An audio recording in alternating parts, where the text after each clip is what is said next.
It is madness. How's newborn dad life over there? That's good. That's You good. making it? I'd Are you really guys love adjusting? to Is she get like on a adjusting? good sleep schedule. Yeah, baby's great. Like, so I mean, it's not been that bad of an adjustment, really. It's just you're outnumbered now. So it Wait just until makes it she's harder. mobile. Yeah, yeah, and she's getting really close. Like she's like pulling her head up and stuff and real close to sitting up, and it's like, oh my gosh. Like once this baby can move, I'm I'm scared. I'm I'm scared. scared, Doug. Is she like chill, or is she, like, how She's is very she? What's her chill, demeanor? dude. Like insanely chill. Like literally the best behaved baby maybe on the planet. Like definitely better than our other two have been. I think I might be Like more Cannon was scared our for you. hardest one. Yeah, Cannon was our hardest one, but like he was a good, like a well. I don't. Babies aren't well behaved because they don't know anything. But like Yeah. he was like a good baby. Like, but he was so colicky and stuff. Like he would just like scream all the time, and like nighttime was bad. Like he'd wake up like several times throughout the night and stuff.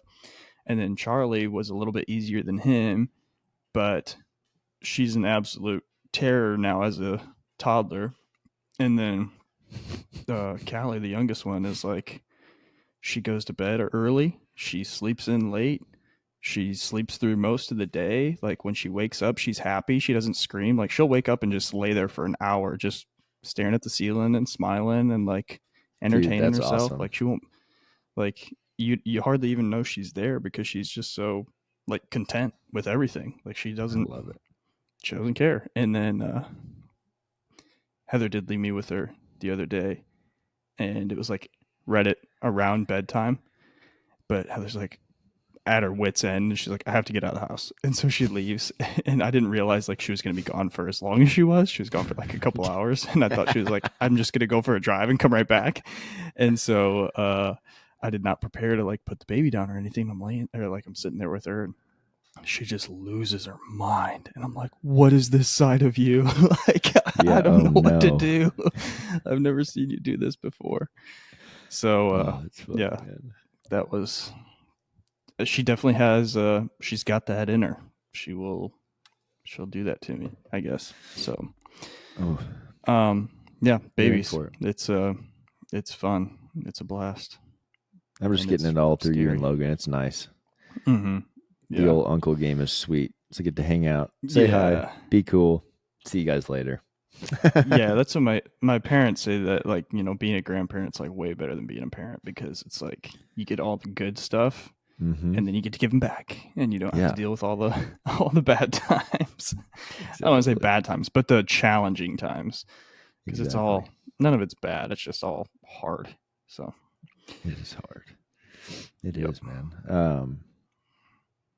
I just got done doing a little workout, a little mobility sesh. I was Nice. I've been kind of so I've been it's today's like a Wednesday. I've been working like Saturday, Sunday every day up until then. So I keep feeling like today's Friday and I'm like just beat. Mm. And so I've worked out every one of those days and I woke up this morning ready to go to the gym. It's Wednesday. And I'm like, dude, you need to just do a little mobility. So I added in some ISO holds, some banded mobility, and dude, I feel so much better. And it's crazy how much the next day I feel those muscles that I did those ISO holds in are way more responsive and feel Mm-hmm. even better when I'm doing the lifts. So I kind of want to get into that a little bit about like isometric training, what it is, how to use it in strength training, and kind of the I think it's underutilized, I feel like, in a big way. Mm-hmm.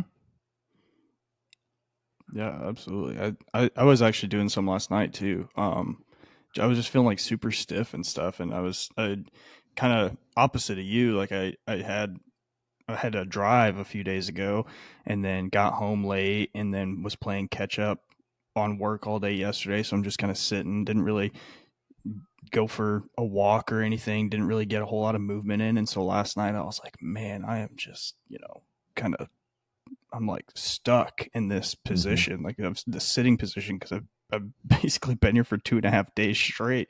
And so I was like, man, I gotta move, but I don't have time for a full workout. And so I put like 15s on my bar and just did some like overhead holds, barbell overhead holds. And I hadn't done that in a long time, but like I'm doing with the Olympic lifting stuff I'm doing, I'm like a lot of that position is like overhead strength. And I was like, dang, I need to incorporate this more often, just because like there's a whole, like, you kind of unlock where you unlock the instabilities when you try and hold those positions too. Like, so like, put the bar overhead and it's like, oh, for 5 seconds, it's no problem.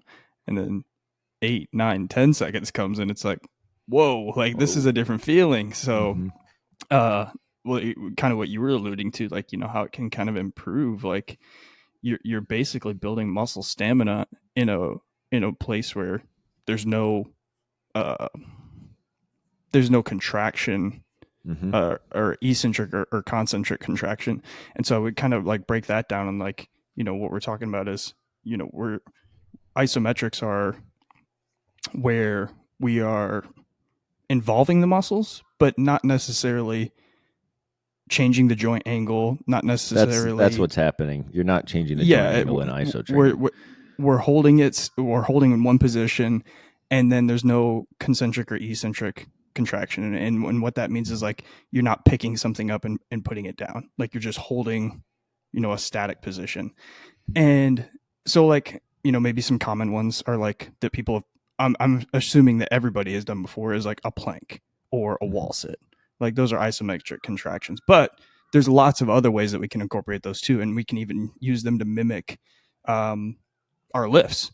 And one that I do pretty often is, well, on back squat days, is I will load up the bar pretty light. Like for me, that's like 135, and I'll drop down to that bottom position and I'll hold that. And so it's like my leg muscles, would be in that lengthened position, but then I'm going to like just work on my core strength, because a lot of people struggle getting out of the hole of a squat because they want to like fall forward. And so I really like doing that to kind of like open things up and get strong in that bottom position. And so like there's loads of other movements that we can mimic with isometric. Another one that I've done recently is like chin over bar holds. That's one of my favorites. We do lunge holds a lot with clients. I love those too. And then some that I don't do so much, but I really want to, is like where you pin the safeties on the rack, and then you can do like like a press or a deadlift, or like a bicep curl. You can like just curl against that resistance, and there's no movement. You're not moving, but you're kind of exploring, where you can find the weaknesses for sure. And I really like it for that. And it doesn't, there's so much variety that you can do. Like it doesn't take a lot of time. It doesn't take a lot of space. Obviously the ones we were talking about, like having a barbell and a rack, like you need that, but other ones like a wall sit or a plank, or a push-up hold. Like there's tons of isometrics that you can incorporate into your training that really don't take much equipment or much space or even much time.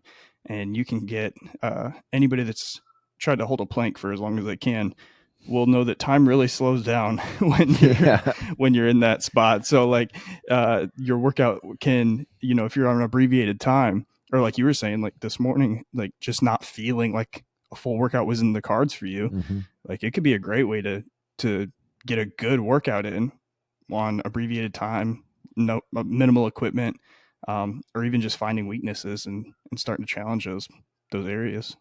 Absolutely, man. That's where that isometric phase is, where the most contraction is happening throughout any movement, right? You are fully contracted throughout everywhere. So you'll find out really quick that any of these holds, they kind of suck after about 20, 30 seconds. My favorite is a lunge hold. We have athletes do that all the time, but when we do clinics and things like that, we'll put them in that lunge hold for, 15 seconds the first time. And, everybody has got a little wobble going on, and they get a little grimace in the face, and they're like, ooh, this burns a lot. It's the real deal. Yeah, tempo was another thing that I wanted to kind of bring up, because it's like the we've talked about tempo before in pretty good detail, but when we talk about tempo, there's four parts to the lift. There's the lowering phase, the lower or the bottom isometric hold, the up phase or eccentric, and then Concentric. the top or yeah, sorry, concentric, and then the top isometric phase or hold. And so Mm-hmm. like when a lot of times what we'll do with athletes too is just lengthen that isometric hold during something where they're doing reps. And so Yep. like a 2-2x1 or something tempo is going to be 2 seconds lowering, 2 seconds. That's a 2 second eccentric, 2 second isometric hold in the bottom, and then they got to still get out of it and do that for reps. And so you're kind of incorporating isometric training within a set of lifting something. Mm-hmm. Heck yeah.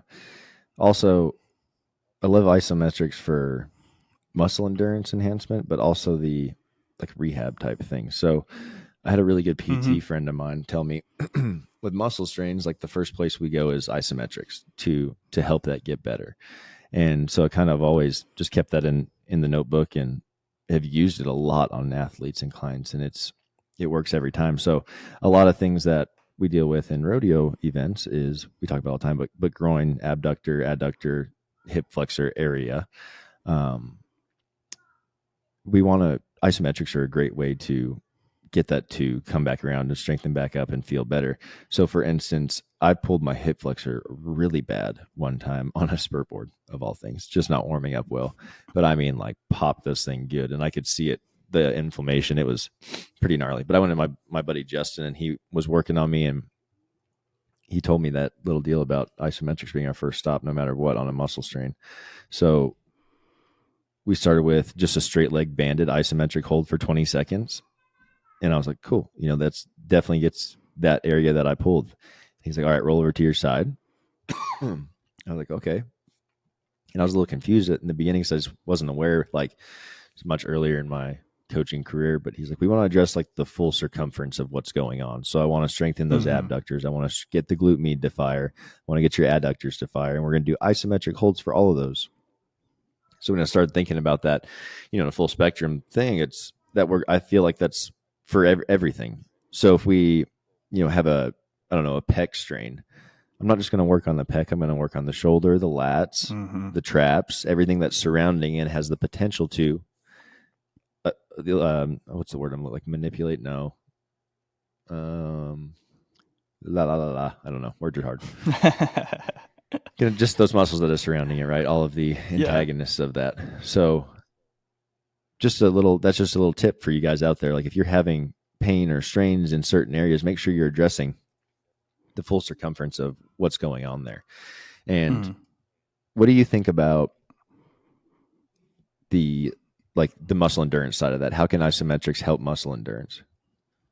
Well, yeah, I mean, kind of like I was explaining earlier, like what just kind of exploring last night was, you can find the areas where, you might be able to lift a certain, I can overhead press, way more than what I was holding, and I can do it for reps, you know, like probably 8 to 10 reps. I could probably do like I don't know, 140 or Mm-hmm. 135 easily. And, just having, I think, what is that, 75 pounds on the bar, I found that I was starting to get a little wobbly around Mm-hmm. that, 7-8 second mark, just holding in that static hold. And so, like there, I found like, okay, well, like, there's something here where I'm not able, my endurance isn't quite up to Mm-hmm. what I thought it was. Like maybe I have the explosiveness out of the bottom position, but I don't quite have the stamina to hold it. And so I think those holds they're only going to increase the threshold and then make what you were able to do previously essentially easier over Yep. time. And the same thing goes with like planks and wall sits. And then, like I said before, like probably everybody's experienced that. Like, maybe the first time you held a plank, you could only hold it for 30 seconds, but Mm-hmm. then you continue to work on that. And then you can work up to 2 minutes, or maybe you can do 1 minute, but then you break it down and you start working on 30 seconds for 3 sets, and then you move it up to 40 seconds for 3 sets, and you're just increasing the endurance that you can hold that position. So I think it's really great for that. I think it's great for rehab. I really like the fact that for rehab, you kind of since you're in a static position for so long, you start to feel more of the contraction like throughout. Like you can kind of Mm-hmm. you become more aware because you're not moving throughout the motion, like you're just holding it. And so you kind of become aware of like, oh well, this is what that squeeze is supposed to feel like. And so like for the rehab side of things, like a lot of times when we get injured, our body overcompensates. And so like, okay, this part of the body's injured, so the rest of some other part has to kind of take over. And when you're focusing on isometric contractions during rehab, you're kind of waking that area back up. Mm-hmm. It's like saying like, okay, well, like I'm challenging this. It's not too painful right here. I'm feeling this squeeze. This is what that's supposed to feel like. And then it starts to kind of come back because your body's going to naturally want to hinder that area to protect it. And so if you can challenge it, get it strong again, like quote unquote wake it back up, then it's gonna come back to its uh, full I don't know, strength, I guess. Yeah. Like a lot, I don't know about sooner, but you're gonna get there. Like you're gonna feel it. You're not gonna walk around with like the phantom limp for longer than you need to. Mm-hmm. When breaking anybody that's broken a leg and you're on crutches for a little while, you when you come back off the crutches, you still kind of limp even though the bone's fully healed. You just like kind of naturally limp. And so that's where isometric training can kind of fix that. I would say like some of the cons to iso training though is like you can't only do it. It can't you're like your workout program can't just be isometrics just because you're going to Right. leave a lot on the table. So Yeah. like while it's a great tool and everything, like it's just one tool in your toolbox. So You there like we said, like go ahead. no, you mentioned like training all phases of the lifts, and I think that's the most important part we're trying to get out of this is like you Mm-hmm. can't.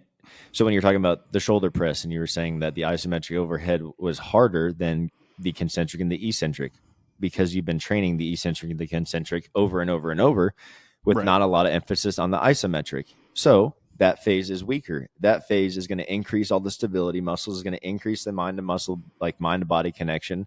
Um, and without it, you're missing a little bit of the piece of the puzzle, right? So making sure that you Exactly. plug in isometrics to get the full circumference again of training everything, all the phases of the lift, all of the areas that are surrounding that muscle that you're having issues with or wanting to strengthen, is really important. Cons, like you said, you just can't do it over, and like that can't be the only thing that you're doing. Would it be terrible for you? No, Mm-hmm. but you're not going to get the aesthetic things that you want out of it. Most likely, you're missing two other phases of the Mm-hmm. lift. So we've got to make sure Yeah. that we do all of the things. Let's get into some like practical tips, some ways to implement this during training. One way that I like to do it is just like you were saying with the lifting part. I'm going to increase the isometric lift. I'm still going to have my eccentric and concentric in there, but I'm going to decrease the volume and increase the tempo of each thing. So say that, I want to increase the isometric hold over. I'm going to press up for 1 second. I'm going to hold it for 5 seconds, 2 seconds down, right back up, holding it for 5 seconds. And I'm going to accumulate, 30 seconds of that, however many reps that is. Mm-hmm. And then go from there. Or you could just do simple isometric holds as well as a finisher. Like you could do your shoulder press like you were talking about, and then Yes. at the end do some kind of accessory iso hold. That's a core movement for sure. Any kind of holding like that is going to Mm-hmm. be a core movement, and you're going to feel that probably majority of the wobbles. That's where it's coming from, is your midsection. So figuring out how to Yeah, brace your core, absolutely. increase that mind body connection, like we were talking about, is going to be huge. What do you got for some training tips? Mm-hmm. It's a good time to practice your breathing too, because what I see a lot Breathing and is like, bracing. especially on a plank, people will, people will hold their breath, and it's like you've got to breathe through this, and it's a good time too, especially like with a lighter weight or something. You can learn how to brace your core and continue breathing through that, because that's the big thing Mm-hmm. is like we want everybody to learn how to brace their core, but then so many people are like, okay, I'm focused so hard on bracing my core, now I'm forgetting that I can actually still breathe. And what you'll do if you ever try to hold a plank for max time and hold your breath is going to fail long before your muscles actually are. So like Absolutely. you're holding yourself back if you're not breathing, Mhm. if you're not breathing throughout it. So learning how to brace properly. And I think I've made a video on it on Instagram before, but it's like, you're pressing your belly 360 degrees out. And so I Mhm. like to think of it as like I'm pressing my whole abdomen into my waistband, and then that's going to create space for you to still breathe. Whereas, like if you try to suck up, then you're limiting the space that your lungs have to move, and Expand your you're holding your breath at that yeah, point. diaphragm can't Yeah, so expand. you want to expand that gut and in Mhm. 360 degrees, and you can still I breathe use through that. the sandwich drill, which is just you put your hands around your waist and you want to press your obliques out against your hands. Yes. And that's Mm-hmm. all. It's exactly what you're talking about. But sometimes it's hard to explain that drill. So if anyone has trouble bracing their core, that's a really easy thing you can do. Even just sitting there is just put your hands around your waist and you want to put pressure through your belly out against your hands. And that's going to be how you brace your core. Yeah. Super important in any kind of fitness, just moving well. Isometric holds for sure, because the whole isometric hold is all about bracing. Um, and then I like the injuries, if pushing you, out that you said, like on your side, because yeah. like I've told people before, like, breathe out into your belt, but like I'm holding my hand in front of me, and I think, Mhm. yeah, you can definitely push your belly out without Without pushing necessarily your obliques out. expanding Yeah. side to side. But when you press out to your side, you're automatically, yeah, bracing all the way around. I I like think that. about the core like what are those things? The Chinese finger traps. Mm-hmm. Like when you, it's like it's how it works. It expands to give it tension. It releases to not. Right. You've got to press Mm-hmm. that belly out through it and get it filled up. But it's crazy once you get that mind body connection there and can feel yourself brace. Your lifts are going to increase so much. Your isometric holds, your ability to hold there and Mm-hmm. breathe is going to increase so much. Your ability to do that while you perform is going to increase, and your performance is going to increase a lot as well. So, pretty easy thing to implement there, and super super helpful. Super helpful. So, You were saying something about injuries right before I cut you off. What was that? oh, I was going to say, if you're having injuries or like you're got some muscle strains going on, isometric holds would be a great thing to implement. And I'd just start with, if you got a serious strain, again, you need to go see somebody, that a doctor, a PT, somebody. And then from there, they're going Mm-hmm. to probably tell you that isometric holds would be a great start. 10 seconds on, building on that. I think when I did my hip flexor, I started with 10 seconds. By the second week, I was up to 20 seconds. By the third week, I was doing 30 seconds. And by the fourth week, I'm just adding it into my warm ups for my workout once, twice a week, just to make sure I'm maintaining it. I think that's another thing that needs to be Mm-hmm. reiterated here is like these things that make you feel better can't go away once you're better. They've got to be a part of your program or Yes. have some kind of tie to your program, some variation of what you were doing in there, or else it will come back. And that's something we see all the time. And I see that in really seasoned athletes. Even they'll have a strain, they'll get to rehabbing it, feel good. Don't do that. 6 to 8 weeks later, we've got a minor strain that just popped up in the same place. I'm like, dude, you've been doing that stuff in your warm up? Well, no, I haven't had time. I just been jumping into the workout. Well, that is exactly Yeah. why we are having this issue, right? You've got to stay on top of it. That shit doesn't go away.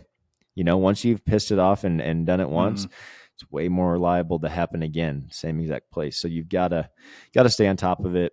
You've got to be consistent with it, and adding in isometric training is a great great way to start rehabbing some kind of injury or changing up how you're exercising. It's if you've never done it before, it'll light you up. The first couple of sessions, you're going to be like, "Holy shit, this is a little intense." You got anything else to wrap it up, buddy? For sure. Man, not I don't know. I will say, like, this is almost, it's kind of related. It's a little unrelated, but I was just thinking when you were talking about injuries, I was texting Leanne Gullett the other day, and we Mm-hmm. were talking about rehabbing, and so something that you said, like, going from 10 seconds to 20 seconds. Something that I see a lot with rodeo athletes is like they have a hard time of like gauging like when to play through the pain, because they're Mm-hmm. used to, you injure something, you just go nod your head anyway. But like when we're rehabbing something, we don't want that pain threat, like that pain level to be too high when Right. you're trying to rehab a specific area. And what her advice was like, if you could rate it below a 3 out of 10, like on a scale from 1 to 10, if your pain's a 3 or below, like that's where you want to be. Like you don't want to be pushing beyond that when you're rehabbing something. So like if you are in the midst of rehab, hopefully you have somebody guiding you along this. But if you're kind of doing it on your own, if you're above a 3 out of 10, like you might be overreaching a little bit, and you want to dial it back. So and then you can increase from week to week based off of that. Like 3 out of 10 might feel at one intensity, might feel, or you might feel 3 out of 10 at one intensity this week, but next week you might be able to apply more intensity and still be at a 3 out of 10 pain. So I just thought that was interesting when we were talking about that the other day. It is, man, and it makes total sense because in the rehabilitation phases, like we're not trying to add stresses that add like muscle change. We're not trying to increase muscle growth there. What we're trying to do is build new muscle tissue and prevent any damage to that new tissue throughout the rehabilitation process. So again, just naturally we were like, let's go ham, like let's go hard. We don't want to do, you gotta allow yourself time to heal. You gotta let your body do the minimal amount of work to get the maximum effect, right? And when we're trying to rehab, staying around that 3 threshold on a pain level is very important. We don't want to push it past that. Not because we think you're a pussy, because we need your body to heal. That's just, how it goes. Exactly. So if people, start being a little smarter about those things, you're going to see your rehabilitation times increase. And Isometrics will be a huge part of that. Just want to remind everybody before we wrap this up, we are on YouTube now. Check us out, champion.living on YouTube, Champion Living Media on Instagram. We're posting reels. We're posting full-length video episodes of this. Check it out. Give us a like. Give us a follow. We're trying to grow, and we can only do it with you guys. What do you got going on the rest of the week, buddy? I'm going to be 34 tomorrow. Holy shit. Oh, my gosh. Yeah, holy shit. Well, it's like probably a few weeks behind on when people are going to be texting you happy birthday after they hear this, but a few week delay on the release. But dude, get older, well, happy early and belated birthday. Yeah. Dude, as you get older, it just like it doesn't matter anymore as much. I don't feel like I forgot it was my birthday till yesterday. And Al has to work the next 2 days. I'm going out of town on my buddy's bachelor party tomorrow. She's like, here, let's have birthday dinner, like an early birthday dinner. I was like, for who? She's like, you. I was like, oh, shit. I forgot, man.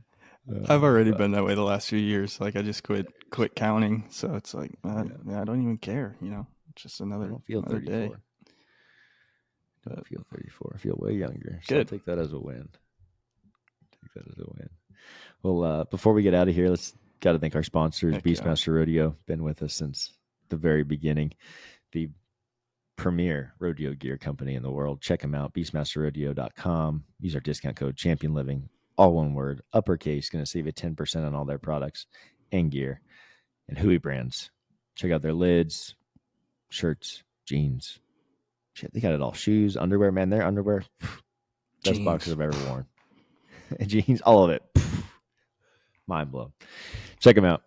HOOEYBrands.com. Use our discount code CHAMPIONLIVING, all one word. Going to save you 10% on all your HOOEY gear. Guys, until next time, we'll catch you later.